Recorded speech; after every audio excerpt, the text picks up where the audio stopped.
Hello guys, welcome back to my channel all about market. तो चलिए आज हम डिस्कस करते हैं ऑप्शन बाइंग वर्सेस सेलिंग के बारे में। कब हमें ऑप्शन बाय करना चाहिए और कब हमें ऑप्शन सेल करना चाहिए और दोनों में से कौन सा बेटर है। तो चलिए आज इस बात पर हम डिस्कस करते हैं। तो सबसे पहले हम ऑप्शन बाइंग के बारे में देखें कि हम ऑप्शन बाइंग कब करते हैं। तो जनरली जब हम एक ब्रेकआउट एक्सपेक्ट कर रहे होते हैं, किसी लेवल से एक हम ब्रेकआउट एक्सपेक्ट कर रहे होते हैं, तो हम वहाँ पर ऑप्शन बाइंग करते हैं। आपने काफ़ी बार सुना होगा कि जब कभी भी आप एक फास्ट मोमेंटम एक्सपेक्ट कर रहे हैं तो हमें ऑप्शन बाय करना चाहिए, और वहीं अगर हम एक्सपेक्ट कर रहे हैं कि मार्केट स्लो एंड स्टेडी हमारे टारगेट की तरफ जाएगा तो हमें ऑप्शन सेल करना चाहिए। तो आज हम ये डिस्कस करेंगे कि हमें कैसा पता चलेगा कि यहाँ से एक शार्प मोमेंटम आएगा या मार्केट यहाँ से स्लो एंड स्टेडी ऊपर जाएगा या नीचे जाएगा। तो आज इसी बात पर हम डिस्कस करते हैं। तो चलिए इसका हम एक एग्जांपल लेते हैं। जब मार्केट एक कंटिन्यूसली एक रेजिस्टेंस को टेस्ट कर रहा होता है, तो इसका मतलब ये है कि अब जो लोग यहाँ पर सेल कर रहे हैं वो सब अपने स्टॉप लॉस इस लेवल के ऊपर लगा रखे हैं। अब जैसे ही इन लोगों के स्टॉप लॉस हिट होंगे, जैसे यहाँ पे ऑप्शन सेलर्स बैठे हैं, इन्होंने सेल करा होगा तो इनका स्टॉप लॉस कहाँ होगा, यहाँ पर होगा। इनका एग्जिट मतलब यहाँ पे बाय ऑर्डर प्लेस हो रखे हैं। तो जैसे ही मार्केट इस लेवल को अब क्रॉस करेगा, इन सारे सेलर्स के स्टॉप लॉस हिट हो जाएंगे और मार्केट यहाँ से ऊपर की तरफ जाएगा। तो उस केस में हमें फास्ट मोमेंटम देखने के लिए मिलेगा। क्यों? उसके पीछे रीज़न है, एक तो यहाँ पर इन सेलर्स के स्टॉप लॉस हिट होंगे, इनके स्टॉप लॉस मतलब बाय ऑर्डर यहाँ पर होंगे। दूसरा, यहाँ पर फ्रेश बायर्स आएंगे क्योंकि वो देखेंगे कि मार्केट ने ब्रेकआउट दिया है, तो यहाँ पे फ्रेश बायर्स आपको देखने के लिए मिलेंगे। तो उस वजह से हमें एक शार्प मोमेंटम यहाँ पे मार्केट में देखने के लिए मिलेगा। तो ये तो हम अभी थ्योरेटिकली समझ रहे हैं। कुछ देर बाद हम ये प्रैक्टिकली चार्ट्स में देखेंगे कि ये एक्चुअल में हमें कैसा दिखता है और ये कैसे काम करता है। तो सेलिंग की साइड में सेम केस ले लेते हैं। हम मान लेते हैं कि ये कोई एक लेवल है, यहाँ पे मार्केट कंटिन्यूसली आता है और इस लेवल को टेस्ट कर रहा है। एक लेवल को यहाँ पे मार्केट कंटिन्यूसली टेस्ट कर रहा है। 1 2 3 4 मार्केट कंटिन्यूसली यहाँ पर आया जा रहा है।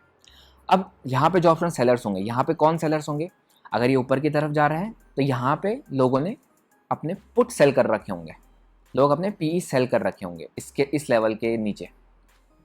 अब क्या होगा, जब मार्केट इस लेवल को ब्रेक करेगा तो इन सेलर्स के स्टॉप लॉस हिट होंगे। इन सेलर्स के स्टॉप लॉस मतलब यहाँ पर इन सारे सेलर्स के पुट बाय हो जाएंगे, और फिर यहाँ पे और फ्रेश बायर्स आएंगे जो कि देखेंगे कि यहाँ से मार्केट ने ब्रेक डाउन दे दिया है, तो यहाँ पे फ्रेश बायर्स और आएंगे जो कि पुट बाय करेंगे। स्टॉप लॉस हिट होगा इनका, यहाँ पे बाय ऑर्डर आएगा और यहाँ पे फ्रेश बायर्स और आएंगे। तो इस वजह से यहाँ पे मार्केट एक शार्प मोमेंटम दिखाएगा और मार्केट तेज़ी से नीचे की तरफ जाएगा। तो इस केस में हमारे लिए ऑप्शन बाइंग फ़ायदेमंद होगा। एक पॉइंट और हम देखते हैं कि जब मार्केट सेलिंग के लिए आता है तो हमें पुट बाय करके ज़्यादा फ़ायदा होता है, रादर देन जब मार्केट बाइंग के लिए जाता है तो हमें कॉल बाय करके उतना फ़ायदा नहीं होता है। इसके पीछे का रीज़न वॉलेटिलिटी होता है, क्योंकि जब मार्केट क्रैश करता है तो वॉलेटिलिटी इंक्रीज़ हो जाती है और उस वजह से प्रीमियम बढ़ जाते हैं। और प्रीमियम बढ़ते हैं क्योंकि हमने कम प्राइस पे ख़रीदा होता है और मार्केट क्रैश कर रहा होता है और प्रीमियम बढ़ते रहता है। तो इस वजह से हमारे लिए ये प्रॉफिटेबल होता है, इस वजह से हमें यहाँ पे फ़ायदा होता है। इस पॉइंट को हम किसी और वीडियो में डिस्कस करेंगे कि वॉलेटिलिटी का हम कैसे फ़ायदा उठा सकते हैं ऑप्शन बाइंग वर्सेस सेलिंग में। तो चलिए गाइस, जब हम अपनी स्क्रीन पर आ गए हैं तो यहाँ पर ये देखें अगर आप, तो 1 2 3 4 5 और 6 ऑलमोस्ट 6 और 7वीं बार मार्केट इसी ही लेवल को बार बार मार्केट टेस्ट कर रहा था। तो आपको नहीं लगता कि ये मार्केट जब इस लेवल को इतनी बार टेस्ट कर रहा है तो ये लेवल वीक हो चुका है? तो चलिए अब देखते हैं कि आगे क्या हुआ।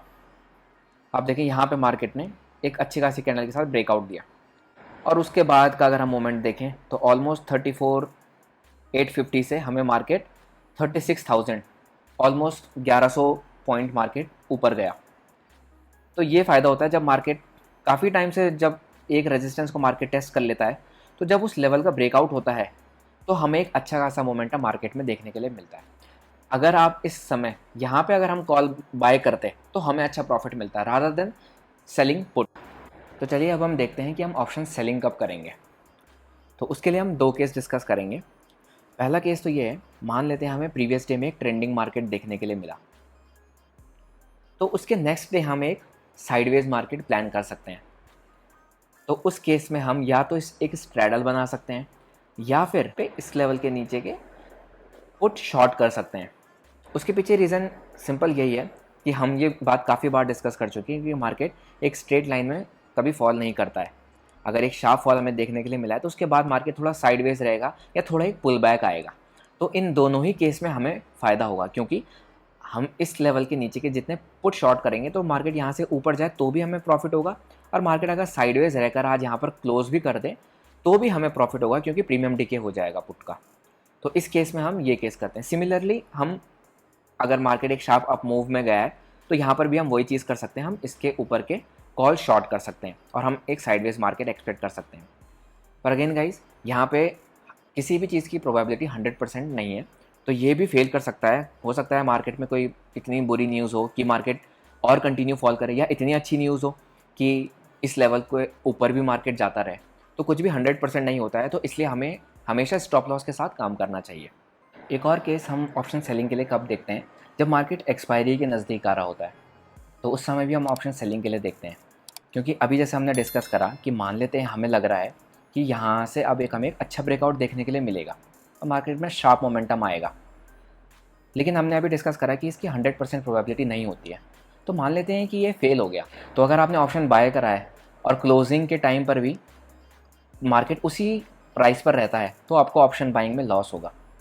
वहीं अगर आप इस केस में ऑप्शन सेल करते हैं और मार्केट एक्सपायरी के दिन, जैसे हम जानते हैं थर्सडे के दिन एक्सपायरी होती है, तो अगर वेंसडे या थर्सडे के दिन अगर आप ऑप्शन सेल करते हैं तो अगर मार्केट इसी प्राइस पर रहता है तो आपको ये सारा प्रीमियम मिल जाएगा, अगर वो थर्सडे है तो हमें ये फ़ायदा होता है ऑप्शन सेलिंग का। इस केस में भले ही हमारी डायरेक्शन गलत हो गई, मार्केट एज एक्सपेक्टेड जैसा हमने सोचा था कि ऊपर जाएगा, एक शार्प मोमेंटम देगा, ऐसा नहीं हुआ, तो भी हमें प्रॉफिट मिलेगा।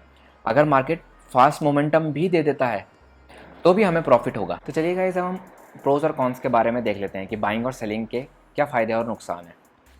तो सबसे पहले तो चलिए हम एक 15,900 का कॉल जैसे मैंने ले लिया है।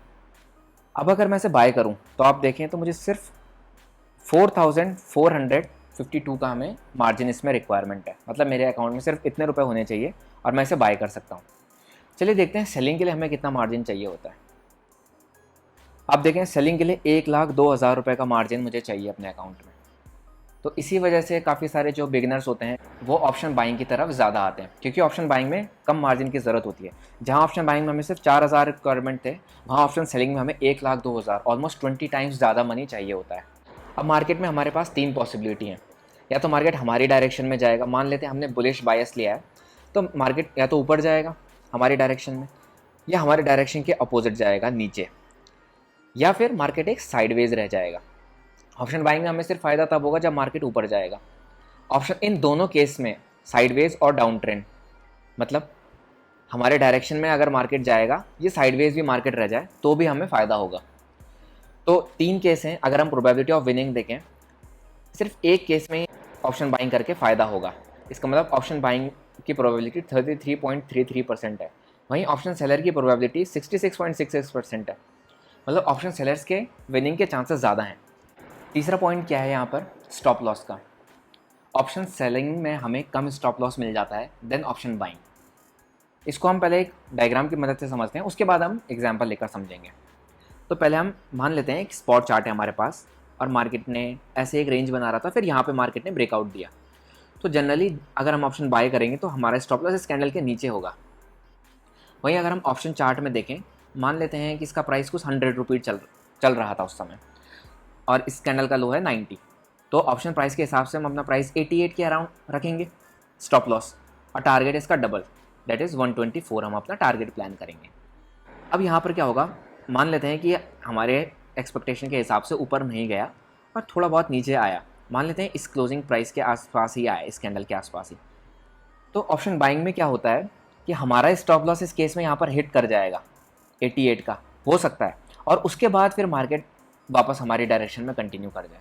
तो ये काफ़ी बार होता है ऑप्शन बाइंग में। वहीं ऑप्शन सेलिंग में इसके चांसेस कम होते हैं, क्योंकि ऑप्शन सेलिंग में हम जानते हैं कि अगर मार्केट जितना भी ज़्यादा टाइम स्पेंड करेगा उसमें कुछ ना कुछ टाइम डे हमें देखने के लिए मिलेगा। तो अगर मार्केट हमारे प्राइस या उससे थोड़ा बहुत नीचे भी जाता है तो भी हमारा स्टॉप लॉस सेफ रहता है। तो ये फ़ायदा हमें ऑप्शन सेलिंग में मिल जाता है ओवर ऑप्शन बाइंग। तो गाइज़ अगर आप यहाँ पर देखें तो मार्केट ने इस लेवल को टेस्ट करा, उसके बाद फिर नीचे आया और फिर इन दी एंड इसने एक ब्रेकआउट दिया, यहाँ से एक फॉलोअप आया, फिर मार्केट वापस रिट्रेस करने के लिए आया और यहाँ पे एक पॉजिटिव कैंडल बनाई। तो यहाँ पे हम बाय कर सकते थे और हमारा टारगेट फिर इस लेवल तक होता, जो कि एक राउंड नंबर भी है 16,000। तो ये कैंडल है हमारी 215 की कैंडल, और अगर आप स्पॉट चार्ट में देखें तो मार्केट वापस इसी लेवल को ऑलमोस्ट टेस्ट करने के लिए आया 245 की कैंडल पे। तो चलिए अब हम देखते हैं कि अगर इस लेवल पे हमने कॉल बाय किया होता तो क्या होता, और अगर हमने पुट सेल किया होता तो क्या होता, दोनों में से हमारा किस में प्रॉफिट होता और किस में हमारा एसएल हिट होता। तो गाइज हम 5900 के कॉल के चार्ट में आ गए हैं।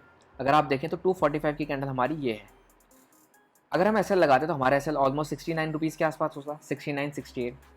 आप देखें 245 की कैंडल ने हमारा एसएल हिट कर दिया है और उसके बाद जाके यहाँ पे टारगेट अचीव हुआ है। अब इसी चीज़ को हम पुट के चार्ट में देखते हैं। सेम चीज़ अगर आप पुट के चार्ट में देखें, अब ये 5900 का पुट है, तो 215 की कैंडल ये है हमारी एंट्री होती है ऑलमोस्ट 75 रुपीज़ पे और एसएल होता है हमारा ऑलमोस्ट 91 रुपीज़ के आसपास।